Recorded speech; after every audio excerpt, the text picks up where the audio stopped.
Pak Mochtar itu orangnya sangat sabar.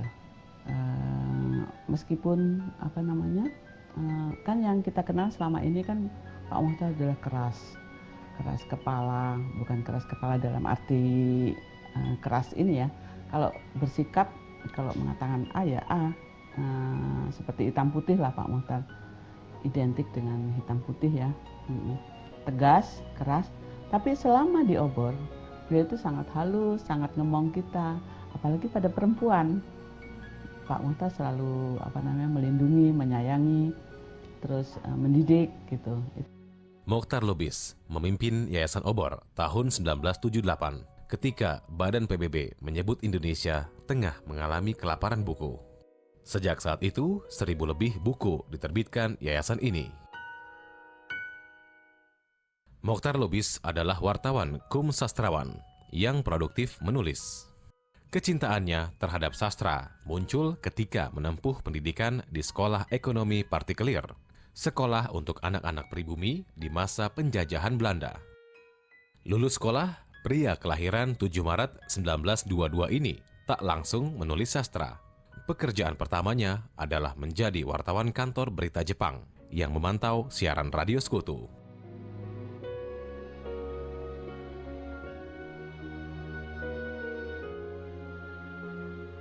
Mochtar Lubis baru menerbitkan kumpulan cerita pendek pertamanya, Si Jamal dan cerita-cerita lain, ketika memimpin Harian Indonesia Raya tahun 1950. Ia menulis dengan produktif novel-novel yang meraih penghargaan dan diterjemahkan ke bahasa asing, seperti Jalan Tak Ada Ujung, Senja di Jakarta, dan Harimau-Harimau.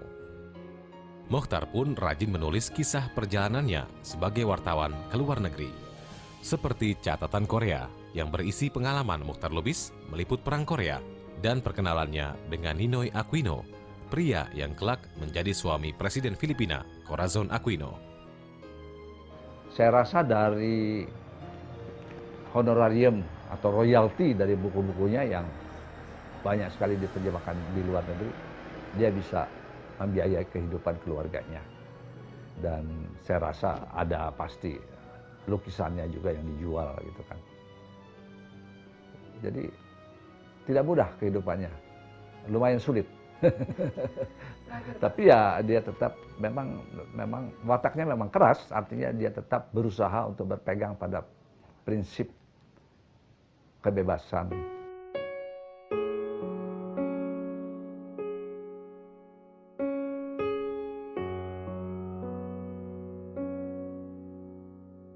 Mochtar Lubis dibebaskan Orde Baru setelah dipenjara 3 bulan di Nirbaya, Jakarta Timur. Kebebasannya kali ini berbeda. Ia tak lagi bisa menghidupkan Harian Indonesia Raya. Ada memang pernah ketika Mochtar Lubis masih hidup, 2 kelompok aktivis pers yang generasi muda yang menawarkan diri untuk menerbitkan Harian Indonesia Raya, tapi ternyata tidak berhasil tuh. Akhirnya artinya tidak ada kelanjutan. Menjalani masa-masa tuanya itu sangat santai. Beliau itu masih tetap menulis, masih tetap melukis, dan terkadang beliau itu menyempatkan waktu untuk pergi ke rumah peristirahatan dan di Cisarua, Tugu. Usia tak mampu mengubah seorang Mochtar Lubis. Pria yang dijuluki Muhammad Rum, Kepala Granit, mengembalikan Ramon Magsaysay Award, sekaligus hadiah $5.000 ketika sastrawan Pramudia Anantatur meraih penghargaan yang sama tahun 1995. Mochtar Lubis itu menderita sakit juga yang sehingga dia kehilangan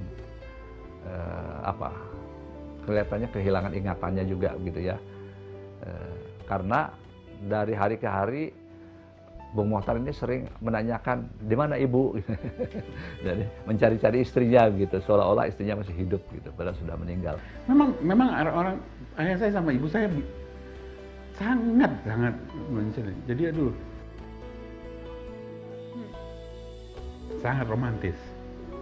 Ya, saya Ya itulah dia. Jadi sosok yang sangat ideal sebagai seorang suami maupun seorang ayah. Tahun 2001, sepeninggal sang istri, Muchtar Lubis mulai menderita Alzheimer. Terus surat-surat lama yang di meja Pak Muchtar itu, yang tahun 80 itu dijawab lagi. Seperti itu, kasihan memang. Jadi kita sedih semuanya karena Pak Muchtar seperti itu. Muchtar Lubis hanya bertahan hidup 3 tahun tanpa sang istri. Ia menghembuskan nafas terakhirnya dalam usia 82 tahun, 2 Juli 2004. Ya kita semuanya ikut kehilangan lah ya, sosok Pak Muchtar yang sangat, ya sangat menginspirasi memberikan inspirasi kepada kita semuanya. Terus beliau pergi, tapi meskipun juga lama, tapi juga cukup berat buat kita. Belasan tahun setelah Muchtar Lubis tutup usia, puluhan jurnalis memperebutkan penghargaan atas namanya. Hanya mereka yang menghasilkan karya jurnalistik terbaik dan bermanfaat bagi masyarakat yang berhak atas penghargaan ini. Muchtar Lubis bercerita sisi hitam di balik konferensi AA, yaitu adanya Hospitality Committee. Kaum perempuan Indonesia yang dimobilisir untuk menjadi penggembira di Bandung. Itu dibongkar habis-habisan Indonesia Raya. Tentu saja banyak orang yang terkejut bahwa di balik kemegahan kita terjadilah apa yang dikatakan bangsa hipokrit itu. Dengan karya inilah cara mereka mengenang Muchtar Lubis, tokoh wartawan satria, tempat mereka senantiasa berkaca.